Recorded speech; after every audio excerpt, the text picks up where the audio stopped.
السلام علیکم ورحمۃ اللہ وبرکاتہ۔ محمد نصلی رسول الکریم، اعوذ باللہ من الشیطان الرجیم، بسم اللہ الرحمن الرحیم۔ اللہم صلی علی سیدنا محمد کما صلیت علی ابراہیم وعلی آل ابراہیم انک حمید مجید۔ ہم ہر اتوار کو پیران پیر غوث احمد صغیر کے جو خطبات کا سلسلہ چل رہا ہے ہمارے پاس خانقاہ معشوقیہ پر، اور اسی طرح آج بھی ہم پیران پیر غوث احمد صغیر کا خود مجلس نمبر 36 یعنی 36 کا دوسرا حصہ بیان کریں گے، جو انشاءاللہ تعالی ختم کرنے کی کوشش کریں گے۔ اور آج اتوار ہے 16 فروری 2025، جس وقت غوث پاک سرکار بیان کیے تھے اس وقت 17 شعبان 1446 ہجری تھی، خانقاہ معمورہ۔ ہم جو بیان کیے تھے مجلس نمبر 36 کا دوسرا حصہ ہم یہاں سے بیان کریں گے۔ بسم اللہ الرحمن الرحیم۔ پس جب بڑا بنے گا تو قلب حق تعالیٰ سے لبریز ہو جائے گا، اور کسی دوسرے کے لیے اس تک پہنچنے کا نہ کوئی راستہ باقی رہے گا اور نہ اس میں کوئی گوشہ۔ اگر تو اس درجے تک پہنچنا چاہے تو اس کے حکم کی تعمیل کرنے اور ممانعت سے باز آنے میں، اور بھلائی و برائی، تونگری و افلاس، عزت و ذلت اور اغراض کے پورا ہونے اور نہ ہونے کو اسی کے حوالے کرنے میں مشغول ہو کہ اس کے لیے عمل کرے اور اجرت کا ذرہ برابر بھی مطالبہ نہ کرے۔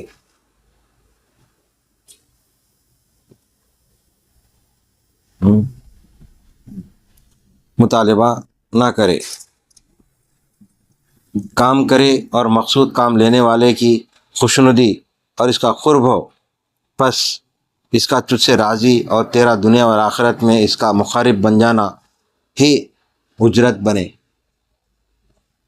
کہ دنیا میں اس کا قرب ہو تیرے قلب کے لیے اور آخرت میں بدن کے لیے کام کر، اور لالچ مت کر، نہ ایک ذرہ کا اور نہ دیناروں کی تھیلی کا۔ اپنے کام کی طرف نظر مت کر، بلکہ تیرے اعضاء کو تو کام میں ہلنا چاہیے، اور تیرا دل کام لینے والے کے ساتھ لگا رہے۔ پس جب یہ حالت کامل ہو جائے گی تو تیرے قلب کے لیے آنکھیں ہوں گی جن سے تو دیکھے گا، معنی صورت بن جائیں گے، اور غیب حاضر بن جائے گا، اور خیر خبر معنی بن جائے گی۔ بندہ جب حق تعالیٰ کے قابل بن جاتا ہے تو حق تعالیٰ اس کا ہر حال میں ساتھی ہوتا ہے۔ یعنی اتنا ذکر عبادت کرتے کرتے اللہ کو پانے کی کوشش کرنا کہ ایک وقت آ جاتا کہ اللہ تمہارے ساتھ شامل ہو جاتا، یعنی ہر خیال کے ساتھ اللہ کا خیال، تمہارے خیال کے ساتھ اللہ کا خیال پیدا ہو جاتا۔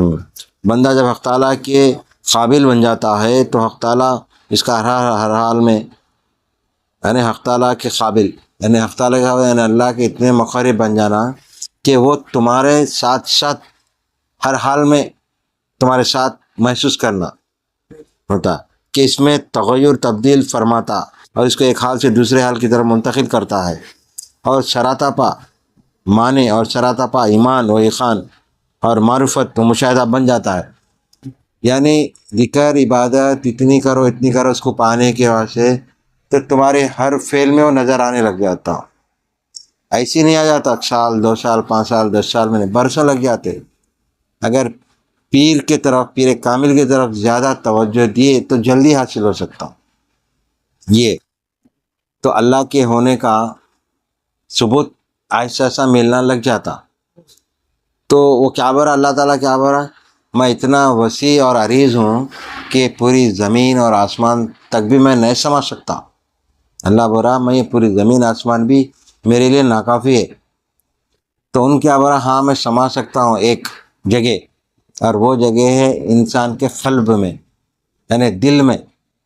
تو اس کا مطلب کیا ہوگا، ہر شے میں دل ہے، ہر جاندار میں، تو ہر جگہ موجود ہے، اس کا معنی یہ ہے۔ تو شراطہ پا ایمان و یقین و معرفت مشاہدہ بن جاتا ہے۔ اس کا دن بلا شبہ روشنی، بلا ظلمت، بلا ظلمت تو بغیر کوئی اندھیرے کے، یعنی ظلمت میں کیا دکھتا؟ کچھ نظر نہیں آتا نا، اندھیرے میں کیا نظر آ رہا؟ کچھ نہیں۔ تو وہ بلا ظلمت کے، یعنی مثال یہ ہے کہ ہر جگہ نمایاں ہیں، تم دیکھنے کی کوشش کرنا۔ صفائی بلا قدرت کے، یعنی صفائی بھی ایسی اس کی کہ بغیر میل و کچیل کے۔ قلب بلا نفس کے، یعنی قلب میں کیا اللہ والوں کے یہ گندگی نہیں رہتی، نفس میں جو گندگی رہتی اللہ والوں کے دلوں میں اللہ نکال دیتا گندگی کو، وہ ہونا یہ ہونا فلاں فلاں ہونا۔ بلا قلب بلا نفس، باطن بلا قلب، باطن بھی کیسا رہتا؟ بلا قلب کے جیسا۔ فنا بلا وجود، فنا بھی کیسی فنا؟ یعنی تعلیمات پیروں کے پاس سے لینا پڑتا، یہ تعلیم شریعت تو بنیاد ہے، اس کے علاوہ پیر کے پاس یہ تعلیم لینا پڑتا۔ کیا؟ فنا بلا وجود اور غیبت بلا حضور۔ یہاں پہ کیا ہے؟ فنا بلا وجود کے مطلب کیا ہے؟ فنا کس کو حاصل ہوتی ہے؟ فنا اللہ والوں کے لیے فنا نہیں ہے، فنا اس کے حاصل جو اللہ کو جانا نہیں پہچانا نہیں، اللہ کو بغیر جانے بغیر پہچانے کے جو چلے جاتا، مر جاتا یا مر جاتی، اس کے لیے فنا ہے، کیونکہ دنیا فانی ہے نا۔ اب جانور پیدا ہوتے مر جاتے، ان کو کیا معلوم ہے؟ انسان کو اللہ تعالیٰ اشرف المخلوقات بنایا، کئی بنا کہ میری پہچان ہو، اللہ کیا برا میری ایک پہچان ہو، میں جانا جاؤں پہچانا جاؤں۔ اور کیا برا انسان کو کیوں پیدا کرا ہوں؟ برا جینو اس کو اللہ کیا برا میں نے تم کو میری عبادت کے لیے پیدا کیا ہوں، یہ بات ہے نا، عبادت کے لیے پیدا کیا۔ جب عبادت بھی کرنا ہے اس کو جاننا پہچاننا ہے تو کامیابی ہے انسان کی۔ اور کیا برا فنا بلا وجود اور غیبت بلا حضور، یعنی ہر کمال بلا زوال۔ اب یہاں پہ اس کے معنی کیا ہے؟ بلا وجود اور غیبت۔ غیبت کے معنی کیا ہے؟ غیبت نہیں ہے، غیبت، غیبت کے معنی عبادتیں ہیں، ذکر اذکار، اللہ کو چاہنا، اللہ کو پانا، اس کو غیبت بولتے ہیں، غیبت۔ تو بلا حضور، بغیر کسی مطلب کے، بغیر کسی مقصد کے، یعنی بغیر دنیاوی مطلب نہیں رہنا اللہ کو پانے کا۔ جیسا کہ لوگ نمازاں پڑھتے جنت کے خواہش میں، نمازاں پڑھتے، صدقے دیتے، خیرات کرتے، جنت کی خواہش، حوروں کی خواہش میں، یہ دنیا دار آدمیاں ہیں۔ اللہ والوں کے نہیں جانے سے کیا حاصل ہوتا؟ صرف اللہ کو پانے کا درس ملتا، اللہ اور رسول اللہ کو، اللہ اور رسول اللہ کو پانا ہے۔ دنیا میں جب آئے ہیں تو اللہ اور رسول اللہ کو پا کے جانا ہے، پہچان کے جانا ہے۔ تو غیبت کیا ہے؟ غیبت بلا حضور، مطلب غیبت کے معنی کہ ذکر عبادت اللہ کی کثرت سے کرو، بلا حضور، کوئی مقصد نہیں، اللہ کے لیے کرتے جاؤ بس، یعنی ہر کمال بلا زوال کے بن جاتا ہے کہ وہ ساری مخلوق بلکہ اپنے وجود سے بھی غائب ہو جاتا ہے، کہ کسی سے بھی واسطہ نہیں رکھتا۔ اس سب کی بنیاد حق تعالیٰ کے ساتھ مانوس ہوتا ہے۔ جب تک تیرے اور حق تعالیٰ کے درمیان یہ انس کامل نہ ہو جائے، واعظ بننا درست نہیں۔ یعنی تو اتنا سیکھتے جا، اتنا پڑھتے جا، اتنی عبادت کرتے جا، برسوں نکال دے اس میں، اور بغیر مطلب کے، بغیر کوئی اللہ سے مطلب کے، صرف اللہ کو پانے کے لیے دنیاوی خواہشات، جنت، دوزخ سے ڈر، جنت کی خواہش، حوروں کی خواہش کی خاطر جو پڑھتے وہ اس سے دور ہو جاؤ برے، کسی مطلب مقصد کی وجہ سے نہیں، صرف عبادت اللہ کو پانے۔ تو جب تک تیرے اور حق تعالیٰ کے درمیان یہ انس کامل نہ ہو جائے، واعظ بننا درست نہیں۔ جب تک تیرے کو اللہ جب تک نہیں چاہا، نہیں پسند کرا، اسرار جب کھلتے جائیں گے تو ایک وقت آئے گا تو جب واعظ بن، تو جب بولنے والا بن۔ مطلب یہ کہ بہت سے لوگ تھوڑا بہت پیروں کرنے جا کے تھوڑا بہت سیکھ لے کے بیٹھ جاتے، پیسے دے کے خلافت لے لیتے، بیٹھ جاتے۔ ہمارے پاس ایسا نہیں ہے، جب تک کہ مرید میں کچھ خوبیاں پیدا نہیں ہوئے اس کو خلافت نہیں دیتے، بغیر کوئی لالچ، بغیر کوئی حرص کے، بغیر کوئی قیمت کے۔ میں بھی جو مریداں کرا بغیر کسی لالچ کے مرید کرا، بغیر کسی لالچ کے خلافت دیا، بغیر 1 روپیہ لیے۔ تو دوسرے لوگ کیا کرتے، ایک وجہ، ایک مطلب، ایک مقصد سے خلافت دیتے اور وہ لوگ لیتے، تو وہ میری نظر میں ناکام ہے وہ۔ تو بہت سے لوگ کیا کریں، خلافتیں لے لے کے پیر بن کے بیٹھ کے سنا سنی بات، جو مولانا روم بھی اس بات کو بیان کرے، کچھ لوگوں کو خواہش رہتی کہ ہم بھی پیر بنیں گے، ہم بھی لمبی داڑھی چھوڑیں گے، ہم بھی لوگوں کو ہاتھاں پاؤں چھوائیں گے، بلکہ خواہش رہتی۔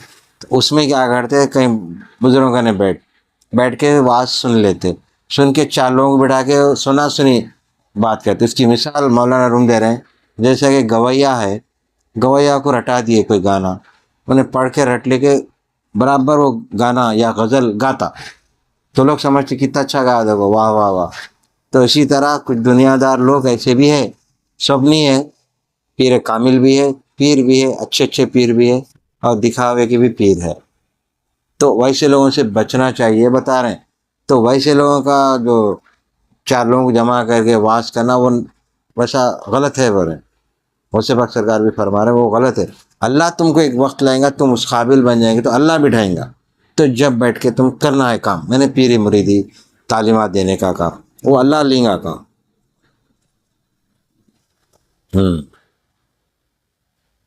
وائز بننا درست نہیں، ایک قدم مخلوق سے پرے ہٹ، نہ ان کی ذرا رسانی کوئی چیز ہے، نہ نفع رسانی، یہ مضمون حاصل ہوا اور ان سے علیحدگی نصیب ہوئی، اور ایک قدم نفس سے پرے ہٹ اور اس کی موافقت نہ کر، بلکہ حق تعالیٰ کی رضا کے متعلق اس کو دشمن سمجھ کہ اس سے بھی علیحدہ ہو جائے گا۔ پس مخلوق اور نفس آگ کے دو سمندر اور ہلاک کرنے والے دو جنگل ہیں۔ دیکھو کیا بتا رہے، مثال دے رہے ہیں، نفس کے جنگل ہیں جن میں بہترے ڈوب چکے ہیں، یعنی سمندر اور آگ، آدمی کو کیا کہتے، لے کے ڈوبتے مار دیتے، تو جن میں بہترے ڈوب چکے ہیں اور جل چکے ہیں اور بھٹک کر مر کھپ چکے ہیں، پختگی کے ساتھ اس ہلاکت سے عبور کر جا کہ بادشاہت ہاتھ آئے گی، یعنی ایسے چیزیں بھی ملیں گے نفس کو بھٹکانے کے، تو تم ثابت قدم رہو، اپنے آپ کو بچا کے رکھو، کبھی وہ دامن مت چھوڑو۔ یعنی مخلوق اور نفس میں مبتلا رہنا مرض ہے۔ مخلوق اور نفس، یعنی نفس جو بھی بولا کریں گے تو کبھی وہ مقام نہیں پا سکتے۔ ہاں نفس بولتا ہے تو جائز جو اپنے لیے حکم ہے، جائز نفس کی پیروی کرنا، وہ کر سکتے۔ غوث پاک سرکار تو ایسی زندگی گزارے، ان کی ایسی زندگی کوئی گزارنا میرے نظر مشکل ہے۔ آپ جائز نفس کو بھی نہیں دیتے تھے، کئی دنوں تک، مہینوں تک جائز نفس کو بھی نہیں دیتے تھے، مگر اپنے مریدین کو یہ حکم دیے کہ جائز نفس کی بھی خواہش پوری کرو، جو جائز حلال ہے ہمارے لیے۔ یعنی اول یعنی مخلوق نفس میں مبتلا رہنا مرض ہے، اور دوسری یعنی ان سے عبور کر کے خالق کو پکڑنا دوا ہے۔ اللہ تعالیٰ ہی نے بیماری اور دوا اتاری ہے، اور جملہ امراض کے لیے دوائیں ہیں جو اسی کے پاس اور اسی کے ہاتھ میں ہیں، کہ ان کا مالک اس کے سوا کوئی نہیں۔ جب تو توحید پر جمع رہے گا تو واحد یعنی حق تعالیٰ کے ساتھ تجھ کو انس نصیب ہوگا، یعنی توحید یعنی اللہ ہی ہے، بلکہ جو رات دن کامل اللہ پہ یقین ہے تو اس کو اللہ حاصل ہوگا، حق تعالیٰ کے ساتھ تجھ کو انس نصیب ہوگا، یعنی جیسا ذکر عبادت کرتے ہیں کہ مزہ آنے لگ جائیں گا۔ جب تو فخر پر صبر کرے گا تو تجھ کو تونگری نصیب ہوگی، یعنی کبھی کبھی ایسا بھی وقت آئے گا کہ ایک دم جیب خالی ہو جائیں گا، تو ویسے وقت بھی صبر کرنا ہے، کسی کے آگے شکوہ شکایت نہیں کرنا ہے، تو تجھ کو تونگری نصیب ہوگی، یعنی بعد میں ایک وقت ایسا آئے گا اللہ تعالیٰ تونگر بنا دیں گا، کیونکہ فخر کے وقت ہی آدمی مجبور ہو کہ ادھر ادھر پھرتا، لوگوں کے پاس در در پھرتا، تو وہ ایک امتحان کا وقت رہتا، تو اسی موقع پہ اسی وقت اپنے آپ کو روک لینا ہے، صبر کر لینا ہے، تو آگے چل کے اللہ تونگر بھی بنا دیتا، تونگری نصیب ہوگی۔ دنیا کو چھوڑ اور آخرت کو طلب کر، یعنی دنیا میں رہ کر دنیا کے تمام یہ لذت کے چیزاں دکھ رہے ہیں، یہ زمینات، یہ بلڈنگاں، یہ وغیرہ وغیرہ، تو اس کو دل میں خواہش نہیں رکھنا ہے، اور آخرت کو طلب کر، اس کے بعد مولا کا قرب طلب کر، مخلوق کو چھوڑ خالق کی طرف رجوع کر۔ تجھ پر افسوس، مخلوق اور خالق جمع نہیں ہو سکتے، یعنی ایک دل میں دنیا بھی ہونا اور اللہ بھی ہونا بول تو ناممکن ہے۔ بس یہ ملے گی تو وہ ہاتھ سے جائے گا، اور وہ ملے گا تو یہ ہاتھ سے چھوٹے گی، یعنی اگر دنیا کے پیچھے پڑے رہیں گا انسان تو اللہ کا قرب حاصل نہیں ہو سکتا۔ دنیاوی جو کام کرنا ہے ہمیں کرتے رہنا ہے، محنت مزدوری جو ہم کرتے ہیں کام یہ کر لیتے رہنا ہے، تونگر بنانا وقت آئے گا تو بنائیں گا، نہ تو اس کی طرف توجہ نہیں دینا، اور وہ ملے گا تو یہ ہاتھ سے چھوٹے گا، یعنی اگر دنیا کو اگر پالیں گے تو اللہ کا قرب چھوٹ جائے گا ہاتھ سے۔ دنیا اور آخرت قلب میں اکٹھی نہیں ہو سکتی، یعنی دل میں دنیا اور آخرت، دنیا اور یعنی اللہ، دنیا داری اور اللہ ہونا مطلب ایک ساتھ نہیں مل سکتے۔ نہ اس کی کام تو کرنا ہے، محنت مزدوری کر کے اپنا پیٹ چلانا، مطلب یہ ہے، نہ اس کی کوئی صورت ہے اور نہ یہ ہو سکے، اور نہ اس سے کچھ حاصل، بس یا تو مخلوق ہوگی یا خالق ہوگا، یا صرف دنیا رہے گی یعنی دل میں، یہ صرف آخرت رہے گی۔ ہاں یہ ہو سکتا ہے کہ مخلوق تیرے ظاہر میں ہو کہ بدن سب سے ملے جلے، اور خالق تیرے باطن میں کہ دل اس کے سوا کسی سے نہ لگے، یعنی اپنا جو ظاہر ہے، جو جسم ہے، دوسروں سے ملتا جلتا تو رہیں گا، اور دنیا کے لوگوں میں تو ہم کو ملنا جلنا ہے کاموں کے وجہ سے، اور دنیا تیرے ہاتھ میں ہو اور آخرت تیرے قلب میں۔ دنیا کیا ہے؟ دنیا کو جو حاصل کرنا جیتی لینا ہے لینا ہے، باقی قلب کے اندر دونوں جمع ہو جائیں، یہ نہیں ہو سکتا۔ اب تو اپنے نفس کے لیے دیکھ لے کہ دنیا چاہیے یا آخرت، اور اس کے اختیار کر لے۔ بس اگر دنیا چاہتا ہے تو آخرت کو قلب سے نکال دے، اور اگر مولا کو چاہتا ہے تو دنیا اور آخرت اور جملہ ماسوا اللہ کو اپنے دل سے نکال دے۔ یعنی اللہ تعالیٰ کو اگر چاہنا ہے تو دنیا کو دل سے نکال دو، یعنی حرص و ہوس نہیں رکھنا، جتنا مل رہا اللہ کی طرف سے اس کو قبول کرنا ہے، زیادہ کی حرص لالچ نہیں کرنا ہے، کیونکہ جب تک حق تعالیٰ کے سوا ایک ذرہ بھی تیرے قلب میں رہے گا تو اس کا قرب دیکھ سکے گا، اور نہ یعنی جب تک کہ دنیا دل میں ذرہ برابر بھی رہیں گی تو اللہ کا قرب حاصل نہیں ہو سکتا، یعنی ذرہ برابر تو دنیا میں اس کا دل رہا تھا، اور نہ اللہ کا انس بھی حاصل نہیں ہوگا، اس کے ساتھ دل لگانا تجھے نصیب نہ ہوگا جب تک دنیا کا ایک ذرہ بھی تیرے دل میں رہے گا۔ اس وقت تک تو آخرت کو اپنے سامنے نہ دیکھے گا، اور جب تک آخرت کا ایک ذرہ بھی تیرے قلب میں رہے گا اس وقت تک حق تعالیٰ کا تقرب تجھ کو نظر نہ آئے گا۔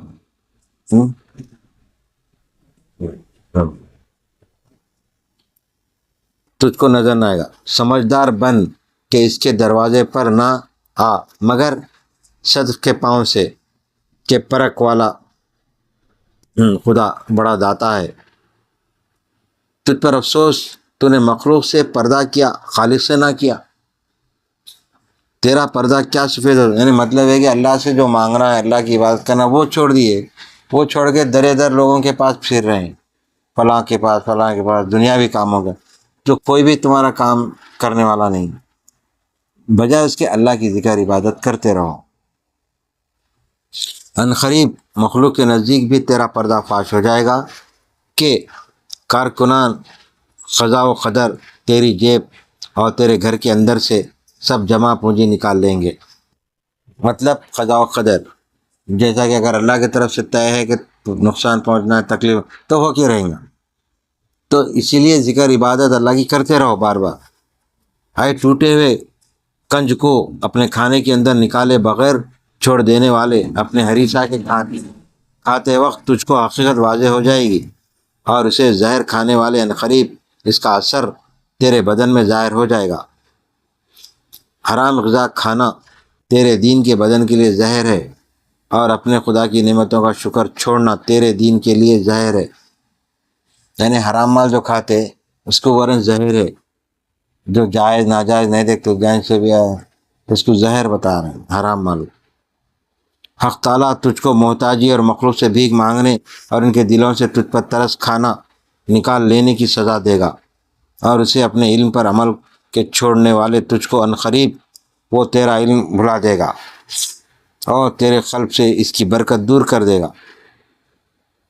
اے جاہلو، اگر تم اس کو پہچانتے ہو تو اس کی سزاؤں کو بھی پہچانتے، اس کے ساتھ اور مخلوق کے ساتھ اچھے ادب کا برتاؤ کرو، یعنی ہر ایک کے ساتھ اچھے برتاؤ کرو، مخلوق کے ساتھ، اور اچھے ادب کا برتاؤ کرو، اور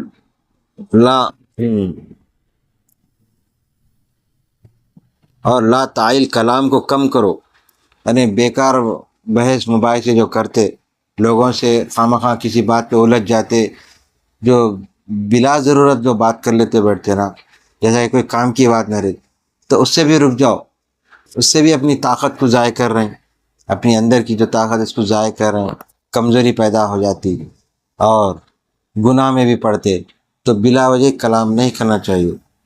سرکار دو عالم صلی اللہ علیہ وسلم کا معلوم ہے نا، بات کرتے تھے تو مختصر، کم، کوئی سوال کرتے تو جواب بھی دیتے تھے، اتنا جواب دیتے تھے، صحابہ کرام کا کہنا ہے کہ ہم حضور پاک صلی اللہ علیہ وسلم کے الفاظ کو باضابطہ بعد میں گن سکتے تھے، یعنی اتنے کم الفاظ میں جواب ادا کر دیتے تھے۔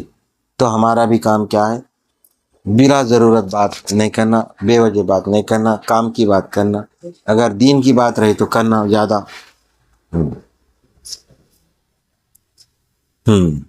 اور طلائل کلام کو کم کرو۔ ایک بزرگ سے منقول ہے کہ میں نے ایک جوان کو بھیک مانگتے دیکھا تو اس سے کہا کہ کاش تو محنت مزدوری کرتا تو تیرے لیے اچھا ہوتا کہ معصیت، خداوندی اور ذلت و تحقیر دونوں سے محفوظ رہتا، پس مجھ کو اس کی یہ سزا ملی کہ 6 مہینے تک تہجد سے محروم رہا، چونکہ اس کو اس نصیحت کا منصب نہ تھا، اس لیے کلام بے فائدہ ہوا جس پر تنبیہ کی۔ دیکھو اتنی چھوٹی سی بات کیا کرے انہوں، ایک آدمی کو مشورہ دیے جاؤ کام دھندا کرو، کہیں کو خالی پھرتے، تو یہ بولنا بھی اللہ کو ناگوار گزرتا۔ میں ہمیشہ کیا بولتا ہوں، ایک ایک اپنے الفاظ پہ غور کرنا، کسی کو کچھ بول رہے ہیں تو غور و فکر کرنا، کیا بول رہے ہیں، کیا اس کی دل آزاری کر رہے ہیں، کسی کا دھوکہ دینا، کسی کو مارنا، کسی کا حق، تو بہت بڑا گناہ ہے۔ اولیاء کرام اس سے بھی اعتراض کرتے تھے، احتیاط کرتے تھے، کیا کرتے تھے، کسی کو برا بھلا بھی نہیں بولتے تھے۔ اب وہ جیسا کہ وہ اللہ والا ہے، اس کو مشورہ دے رہے ہیں کہ تم ایسا کہیں کو پھرتے، محنت مزدوری کرو، تو یہ بولنے سے بھی تہجد کی 6 مہینے تک نماز اللہ تعالیٰ کیا کرا، روک دیا، تینے وہ اجر سے روک دیا۔ ایک بزرگ سے منقول ہے بات، غوث پاک سرکار فرما رہے ہیں، ایک بزرگ آ کے آپ کو بتائے کہ میں ایسا، بعض لوگ مشورہ دیتے، دیکھو میں اس کو ڈائریکشن دے دیا ایسا کرو ایسا، تو بزرگ آ کے غوث پاک سرکار سے فرمائے کہ میں ایسا ایک آدمی کو ایسا بولا تھا تو اللہ تعالیٰ میرے پہ 6 مہینے تک روک دیا تھا۔ کیا روک دیا تھا؟ اپنا فضل، اپنا کرم، کیا کرا، بھلا دیا ان کو دماغ سے، کیا بھلا دیا، نماز کہاں پڑھتے، سو جاؤ، تو 6 مہینے تک ان کی تہجد کی نماز چلے گئی، اس کو تحقیر کرے، یعنی اس کی بے عزتی کرے، بلکہ ذلت و تحقیر، وہ آدمی کی ذلت و تحقیر کرنے سے اگر انہوں نہیں کرتے تو اللہ تعالیٰ نہیں روکتا تھا، 6 مہینے روک دیا اس سے، چونکہ ان کو اس نصیحت کا منصب نہ تھا، یعنی وہ جو نصیحت کرے انہوں کوئی پیر نہیں تھے، اگر انہوں پیر ہو کے اپنے مرید کو سمجھاتے تو واجبی تھا، وہ آدمی ان کا پیر، ان کا مرید نہیں تھا، انہوں اپنے آپ کو بڑا ثابت کرنے وہ آدمی کو ڈائریکشن دے دیے، تو اللہ سے ناراض ہو گیا، اس لیے کلام بے فائدہ ہوا جس پر تنبیہ کی گئی، وہ تنبیہ ہے، یعنی اللہ کی طرف سے ایک آگاہی ہے۔ پھر اپنا دوسرا پیراگراف ہے، صاحبزادے کارآمد باتوں میں تیرے لیے اتنا شغل ہے کہ بیکار باتوں کی مہلت نہ ملے، اپنے قلب سے نفسانیت کو نکال کہ بھلائی تجھ کو نصیب ہوگی، کیونکہ اصل قدرت جو دوسروں کو بھی مقدر بنا دے وہی نفسانیت ہے، اس کے نکل جانے کے بعد صفائی آئے گی، اپنی حالت بدل کہ تیرے ساتھ حق تعالیٰ کا برتاؤ بھی بدل جائے گا۔ حق تعالیٰ فرماتا ہے کہ اللہ کسی قوم کی حالت کو نہیں بدلتا جب تک کہ وہ خود ہی اپنی حالت کو نہ بدلے۔ اے انسان سن،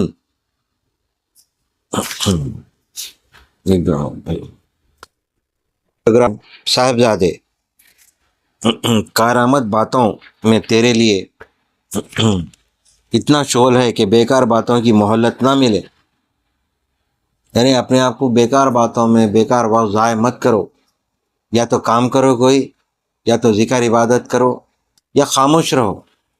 چار لوگ بھی بیٹھے تو خاموش رہو، کام کی بات آئی تو بات کرو، جواب دینا ضروری ہے تو سوچ سمجھ کے جواب دو، تو بھلائی ہے اس میں، اپنی بھلائی۔